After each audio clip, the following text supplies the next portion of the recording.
Na hii ni Mnyalu TV. Mashambulizi ya Urusi kwa Ukraine yanaendelea kushika hatamu, huku shambulio jipya likiripotiwa kuua zaidi ya watu 14 katika mji karibu na Donetsk. Ukraine imethibitisha taarifa hiyo.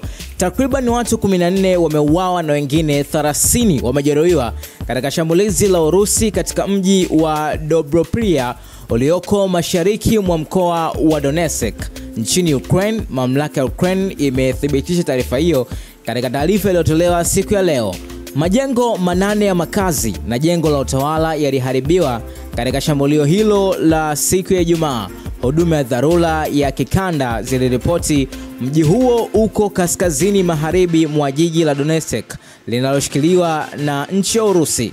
Ripoti hiyo pia ilisema vikosi vya Urusi vilianzisha shambulio la pili dhidi ya wahudumu wa dharura wakati walipokuwa wakipambana na moto uliokuwa unawaka kutoka katika shambulio hilo.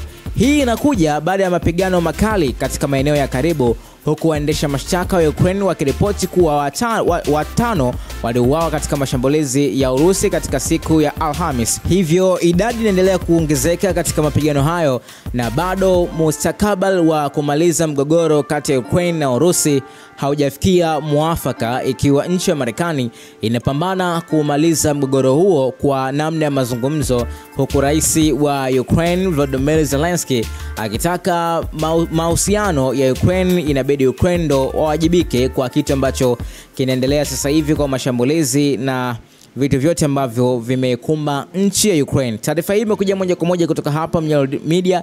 Hakikisha subscribe na turn on notification ili uwe kwanza kupata habari ambazo zinawekwa hapa. Mpaka wakati mwingine tena, bye bye.